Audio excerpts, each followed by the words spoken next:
Good afternoon, everybody. I have my tour guide here, Harrison. Hello. Harrison, Nice. tell us where we're at, because to me, this is one of the more powerful points of our tour here in Israel, and I'll tell you why in a second. Harrison, where are we? Hi. So we are right at the northern shores of the Sea of Galilee, where 70% of what Jesus said and did performed. That's where he built his ministry and all the other miracles and the healing took place. And here is the site of the multiplication of the fish and loaves, Matthew 14. Don't you love that? So when I do my podcast, we do interviews and we talk about blessings, Matthew 30, 60, 100-fold. So this is a perfect example of how God intervenes and creates blessings, because there were, in this scenario, 5 loaves of bread and 2 fish, which adds up to coincidence, but 7. Everything, there's no coincidences.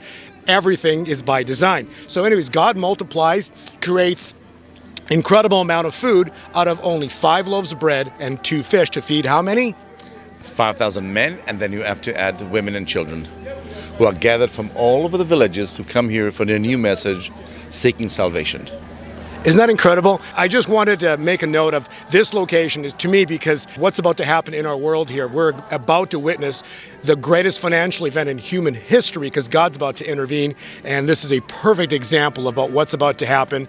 Blessings, we're going to see multiplications like we've never seen before. If you read Zechariah 1, it's the 24th day of the 11th month of the 2nd year of Darius, which happens to be November 24th. So are we going to see immense blessings? Well, we will find out soon enough. But when you read that scripture, it talks about blessings that are coming upon the world, blessings for defiled people. What else can you add? 7 springs that used to flow here. It would be perfect example for natural theater where you can gather thousands of people.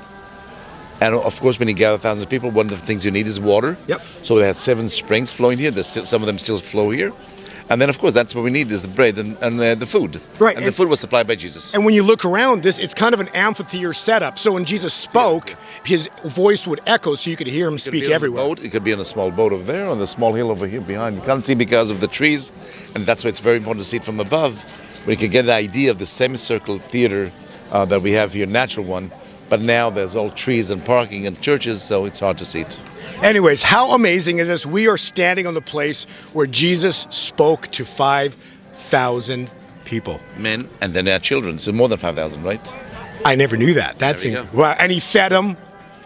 Yeah, all of them. Yeah.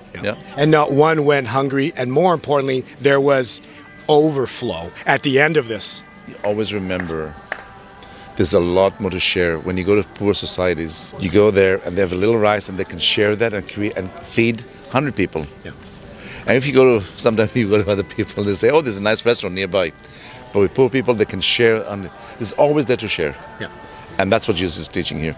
There's always enough to share and feed more people. So in closing, this is the point. See, a godly kingdom, God's kingdom, is a kingdom of more than enough. It's a kingdom of overflow. The kingdom, the world that we live in now, is a kingdom or is a world of barely enough. And so we're about to see this massive shift in our world where we are going to see more, and it's going to be truly incredible, because when you read Matthew, it talks about thy kingdom come. Close us out. Just follow the scriptures. It's very simple. It's a good way of life. Thank you so much. God bless everybody.